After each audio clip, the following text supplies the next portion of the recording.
Hello, dear listeners, and thank you for joining me today. Your support through likes, shares, and comments means the world to me. It's the fuel that keeps these meaningful stories coming.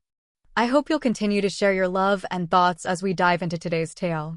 So, without further ado, let's begin. Lily was born and raised in a small rural village in central Vietnam.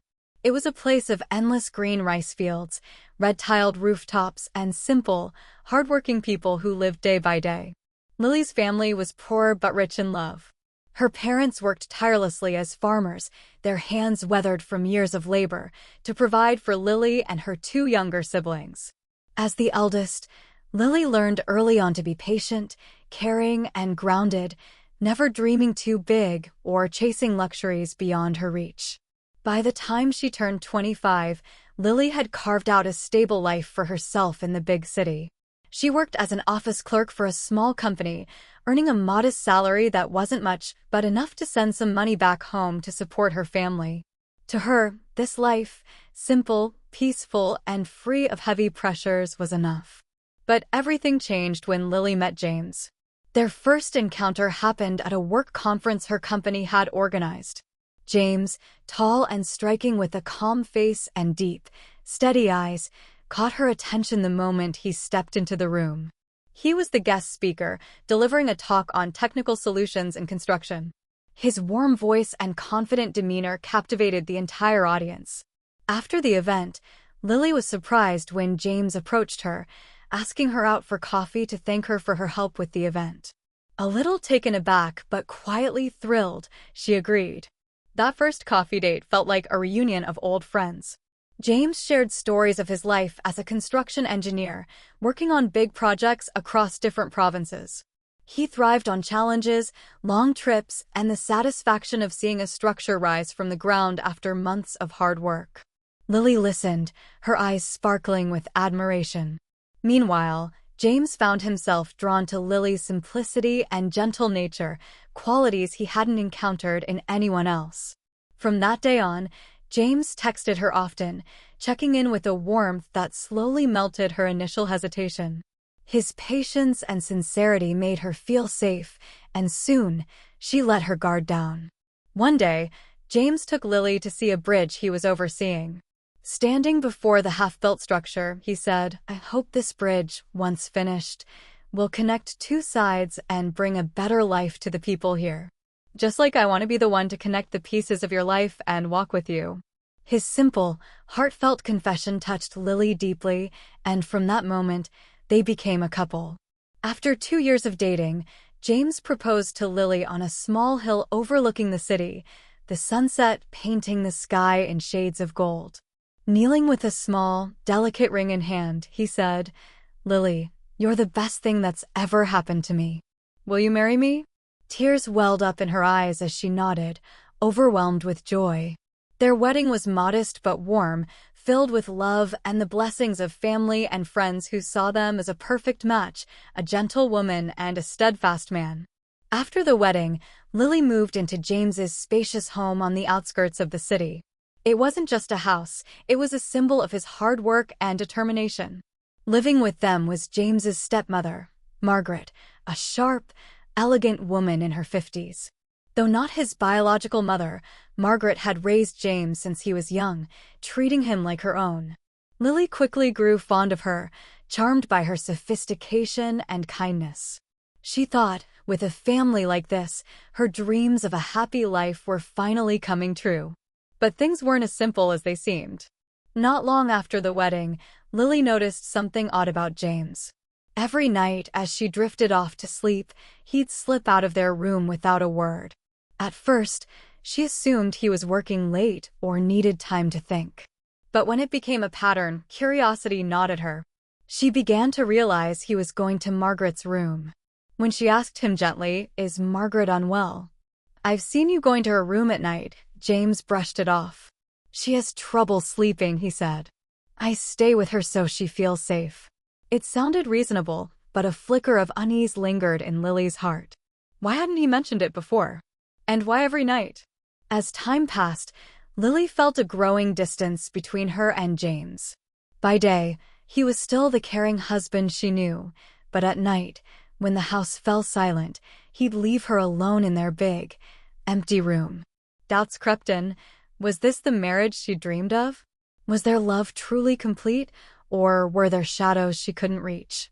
Determined to uncover the truth, Lily started paying closer attention. One night, she followed James quietly and overheard snippets of a conversation through Margaret's door. "James, you need to be careful," Margaret said. "Lily's starting to notice." James replied, "Don't worry, I won't let her find out." Lily froze, her heart pounding. What were they hiding? The sting of betrayal cut deep. The next morning, as James prepared for work, Lily confronted him. "What are you and Margaret keeping from me?" she demanded, her voice trembling. James flinched but quickly regained his composure. "You're overthinking this," he said. "Margaret's old and needs me. I'm just being a good son." His words didn't soothe her, they only fueled her resolve to dig deeper. Later, Lily approached Margaret directly, bringing a tray of tea as a pretext. "I've noticed you and James are very close," she said carefully. "Is there something you'd like to share with me?" Margaret smiled faintly, but her eyes turned cold. "You're imagining things," she said. "Just focus on being a good wife and don't meddle in what you don't understand." Her cryptic response only hardened Lily's determination. That night, Lily placed a small recorder outside Margaret's room. The next morning, she listened to the recording and her world shattered. "I think Lily's suspicious," Margaret's voice said. "If she finds out, it's over. We can't let this get out." Tears streamed down Lily's face as the truth loomed closer. Unable to bear it any longer, Lily stormed into Margaret's room that evening, where James was already present. "I can't take this anymore," she said, her voice breaking. "Tell me what's going on, or I'm leaving this house for good." James looked panicked, while Margaret's composure faltered. After a tense silence, Margaret spoke. "Sit down, Lily.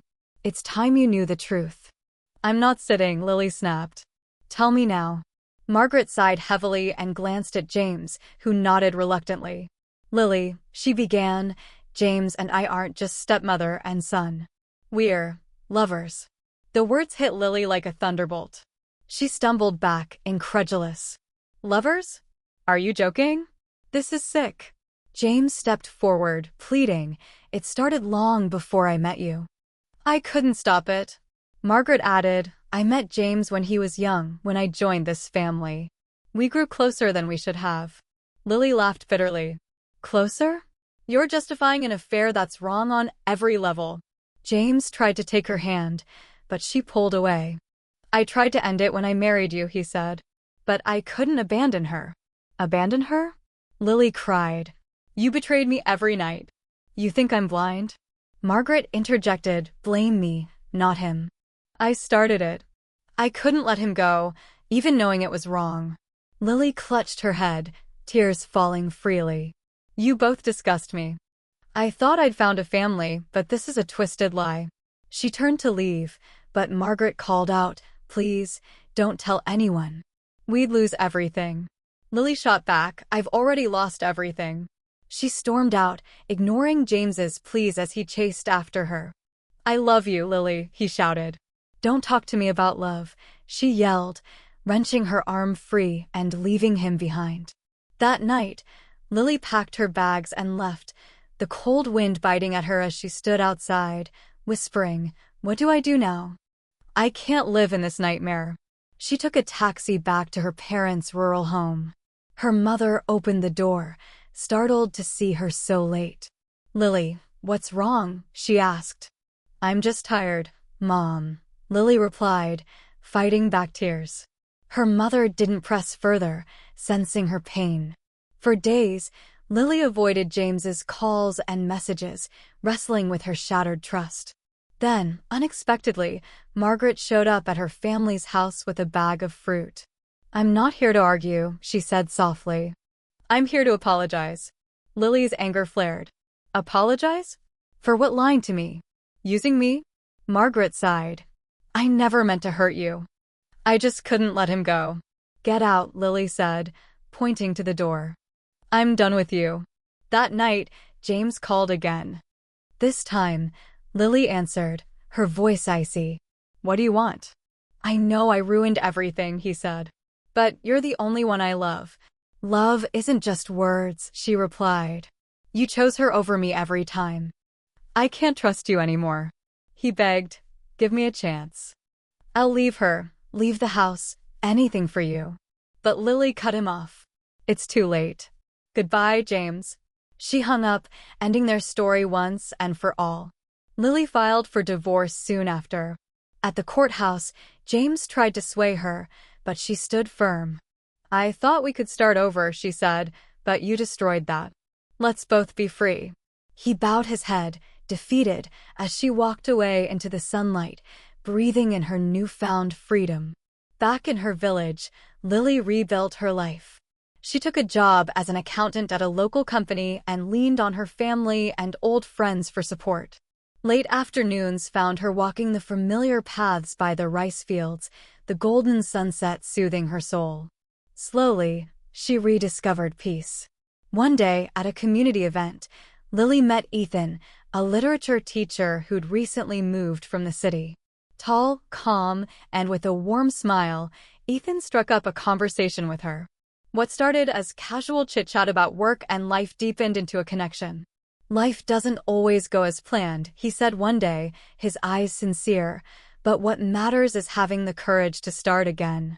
Lily smiled, feeling those words were meant for her. Over time, Ethan became her rock. He brought her safety and rekindled her faith in love, reading her poetry under the stars by her parents' porch. "You've been through so much," he said during a walk by the lake, "but I want to be the one to bring you happiness, if you'll let me."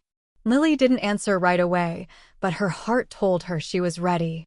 2 years after her divorce, Lily and Ethan married in a small, cozy ceremony in her village. It was simple, filled with laughter and love, just as she'd always wanted. Her parents wept with joy as Ethan took her hand and whispered, "Thank you for letting me love you." "Thank you for coming into my life when I'd lost hope," she replied, beaming. They settled into a little house near Ethan's school. Lily kept her accounting job while Ethan taught, and together they tended a garden and cooked dinners, building a life of quiet joy. The scars of her past lingered, but Lily knew she'd found true happiness. Life wasn't perfect, but she'd learned to cherish what she had. Pain had shaped her, and strength had led her here. Today, under the familiar sunset by the fields, Lily and Ethan stand together, looking toward a future not just of closure, but of hope. Thank you for listening. I hope this story touched you, and I'd love to hear your thoughts below. Until next time, may you find peace, luck, and happiness in your own journey. Goodbye, and see you soon.